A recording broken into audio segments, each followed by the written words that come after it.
नमस्कार दोस्तों, स्वागत है आप सभी का आपके अपने यूट्यूब चैनल हिंदी लिटरेचर में। जी हाँ, आज का अपना टॉपिक है बक्सर का युद्ध। तो आज हम पढ़ेंगे बक्सर के युद्ध के बारे में सारी वीडियो, है ना, डिटेल में जानेंगे। और दोस्तों, अगर आप बीए के स्टूडेंट हैं तो यह वीडियो आपके लिए काफ़ी ज़्यादा सफिशिएंट है ना। तो चलिए इसके क्वेश्चन के बारे में हम बात करते हैं। जी हाँ दोस्तों, बक्सर का युद्ध है ना, इसकी हम बारे में आज बात करने वाले हैं। तो जी हाँ दोस्तों, इसका क्वेश्चन आपके सामने ऐसे आएगा पेपर में कि बक्सर के युद्ध के कारणों एवं परिणामों पर प्रकाश डालिए। बक्सर के युद्ध के कारण और घटनाओं और परिणामों की विवेचना कीजिए। और क्वेश्चन ऐसे ही बन सकता है कि यह कहना कहाँ तक उचित है कि बक्सर ने बंगाल पर कंपनी शासन को पूर्ण रूप से स्थापित कर दिया। अब चलिए इसके आंसर पर हम आते हैं। चलिए दोस्तों, हाँ, एक बात और, ये भी ऐसा भी क्वेश्चन बन सकता है कि बक्सर ने पलासी के कार्य को पूर्ण किया, स्पष्ट कीजिए, है ना। तो चलिए इसके हम सीधे सीधे आंसर पे आते हैं कि आपको आंसर कैसा लिखना है। दोस्तों, आंसर आपको लिखना है, बंगाल में पलासी युद्ध के परिणाम स्वरूप मीर जाफर नवाब बन चुका था, परंतु वह शांति से रह नहीं सका। भारी मात्रा में धन और भूमि अंग्रेजों को देने के कारण मीर जाफर के सम्मुख अनेक राजनीतिक और आर्थिक समस्याएं उपस्थित हुई। मीर जाफर नाम मात्र का नवाब था। सत्ता या शक्ति क्लाइव के हाथों में थी। धन के अभाव में सैनिक विद्रोह कर रहे थे। किस्तों को देने के लिए अंग्रेज दबाव डाल रहे थे। अब चलिए हम आते हैं बक्सर युद्ध के कारण पर। जी हाँ दोस्तों, मीर कासिम को अंग्रेजों ने 1760 में नवाब बनाया, परंतु अंग्रेजों ने उसके शीघ्र ही मतभेद हो गए तथा संघर्ष की स्थिति उत्पन्न हो गई। बक्सर की युद्ध भूमि में मीर कासिम, सम्राट शाह आलम और अवध की सजाउद्दौला की संयुक्त शक्ति से अंग्रेजों ने सन 1764 में युद्ध किया। चलिए इसके निम्न कारण थे, अब इनके कारणों पर हम विस्तार में चर्चा करते हैं। अंग्रेजों ने मीर कासिम को नवाब बना दिया था। वे सोचते थे कि मीर जाफर से अधिक धन देगा। कंपनी के भ्रष्ट अधिकारियों को धन के लिए बदलना आरंभ कर दिया था। अंग्रेज चाहते थे कि पंगु और अयोग्य व्यक्ति यदि नवाब बनेगा तो उसके नियंत्रण में और उस पर निर्भर रहेगा, किंतु मीर कासिम योग्य निकला। उसने कंपनी का कर्ज चुका दिया। अब चलिए हम इसके दूसरे कारण पर बात करते हैं।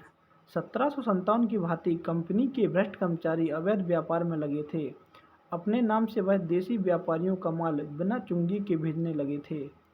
प्रत्येक चौकी पर अंग्रेज भारतीयों को नौका को रोककर विलंब करते और रिश्वत मांगते थे। अंग्रेजों ने हिंसात्मक तरीके अपनाए। बिना अनुमति कारखाने, सैनिकों तथा किलों की संख्या बढ़ा दी। यह स्वाभाविक ही था कि मीर कासिम ने इसे रोकने के लिए कहा, परंतु अंग्रेज नहीं माने।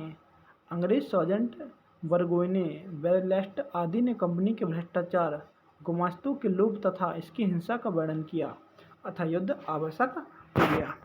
अब चलिए आते हैं मीर कासिम द्वारा बाजार पर नियंत्रण, है ना, व्यापार पर नियंत्रण। पहले मीर कासिम ने अवैध व्यापार को रोकने के लिए कंपनी से वार्ता की, परंतु न मानने पर विभिन्न चौकियों पर माल की जांच पड़ताल आरंभ की।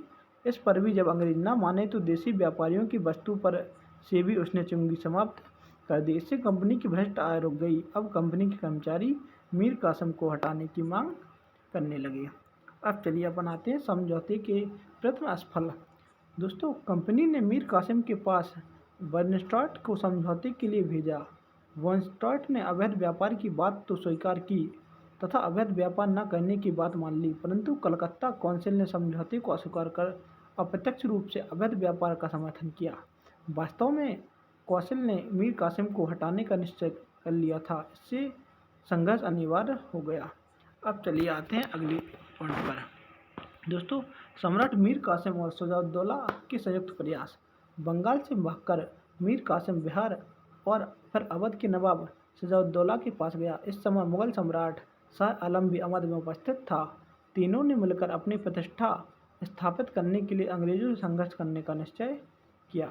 मीर कासिम ने इस युद्ध के लिए 11 लाख रुपए प्रतिमास अवध को देने का वचन दिया। इस पर संयुक्त पत्र को देखकर युद्ध के लिए तैयारी करने लगे।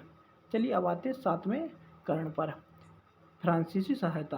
प्लासी युद्ध के पश्चात या कर्नाटक के तृतीय युद्ध के पश्चात फ्रांसीसी शक्ति बहुत कम हो गई थी, परंतु एक बार पुनः भी मीर कासिम गुट की सहायता करने आ गए।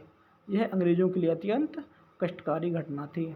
अब चलिए आते हैं 8वें कारण पर, युद्ध की घटनाएं। 1763 में मीर कासिम ने घटना से भागते समय लगभग 200 अंग्रेज बंदियों की हत्या करवा दी थी और सम्राट तथा अवध के साथ संयुक्त मोर्चा भी स्थापित कर लिया था। अतः दोनों ने 1764 में बक्सर के मैदान में युद्ध किया। अंग्रेज सेनापति मनरू ने अवध के नवाब वजीर को पराजित कर दिया। मई 1765 में सिराजुद्दौला अंतिम बार पराजित हुआ और दूसरी ओर मुगल सम्राट शाह आलम ने अंग्रेजों से समझौता कर लिया। मीर कासिम को निराश होकर युद्ध भूमि से भाग जाना पड़ा। अब चलिए आते हैं इलाहाबाद संधि। दोस्तों, इनके बीच एक इलाहाबाद संधि हुई थी। मई 1765 में जो संयुक्त मोर्चे की पूर्ण रूप पराजय हो गई और सिराजुद्दौला तथा सम्राट शाह आलम को विवश होकर इलाहाबाद संधि करनी पड़ी। इसकी निम्नलिखित शर्तें थीं। सिराजुद्दौला से कड़ा और इलाहाबाद छीनकर अवध प्रदेश उसे लौटा दिया गया। अंग्रेजों को सिराजुद्दौला ने 50 लाख रुपये युद्ध क्षति के रूप में देना स्वीकार किया। अंग्रेजों ने अवध को उसके व्यय पर सैनिक सहायता देना स्वीकार किया। अंग्रेजों को नवाब को बिना कर दिए अवध में व्यापार करने की छूट दी गई। मुगल सम्राट को कड़ा और इलाहाबाद दे दिए गए। मुगल सम्राट को अंग्रेजों ने 26 लाख रुपये वार्षिक पेंशन देना स्वीकार किया। मुगल सम्राट ने बंगाल, बिहार, उड़ीसा की दीवानी अंग्रेजों को सौंप दी तथा वे इससे लगान वसूल कर सकते थे।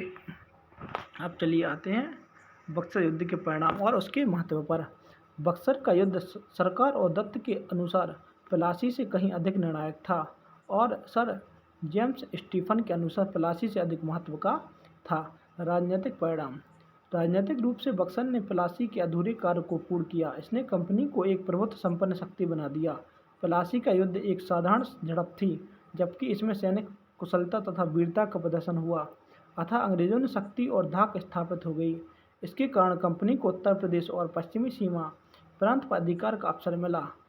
जेम्स रॉय के अनुसार बक्सर के युद्ध ने बंगाल पर कंपनी के शासन को अंतिम रूप से जकड़ दिया और संपूर्ण बंगाल उसकी दया और निर्दयता का कारण बनने लगा। अब बंगाल में कठपुतली नवाब बैठाने और हटने की शक्ति कंपनी के मिल गई। इस युद्ध के प्रत्यक्ष परिणामों में अंग्रेजों ने विजय और भारत की 3 शक्तियां संयुक्त रूप से पराजित होने के कारण अंग्रेजों को पराजित करने की भारतीय आकांक्षा दीर्घकाल तक के लिए समाप्त हो गई। आर्थिक परिणाम। अंग्रेजों ने सदैव भ्रष्टाचार किया था। इस युद्ध की क्षतिपूर्ति में बंगाल से 50 लाख रुपये वसूल किया गया तथा बिना कर व्यापार को अधिकार मिलने से संपन्न बंगाल निधन बन गया। अंग्रेजों का भ्रष्टाचार भी अब पहले से बहुत अधिक बढ़ गया था, जिसके कारण अकाल की स्थिति उत्पन्न हो गई। अपराध पड़े, जमींदारों के अत्याचार चरम सीमा पर पहुंच गए। पटना, बिहार, उड़ीसा की लगान वसूलने की कृषकों को सताया जाने लगा। अब चलिए आते हैं आगे। चलिए, भारत की सर्वोच्च शक्ति पराजय हुई। बक्सर युद्ध का सबसे महत्वपूर्ण परिणाम भारत की सर्वोच्च शक्ति सम्राट शाह आलम, उसका नवाब वजीर, बंगाल का नवाब संयुक्त रूप से पराजित हुई और सम्राट ने कंपनी को 3 प्रांतों की दीवानी देकर उसके द्वारा अवैध धन वसूली को वैध बना दिया। सम्राट यद्यपि नाम मात्र का था, तथापि सभी नवाब उसके अधीन माने जाते थे।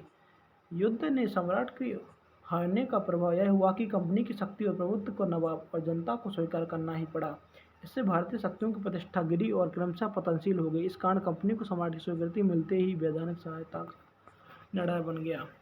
दोस्तों, अगर यह वीडियो आपको अच्छी लगी तो प्लीज़ वीडियो को लाइक कीजिए और उसको अधिक से अधिक शेयर कीजिए। Thanks for watching my video.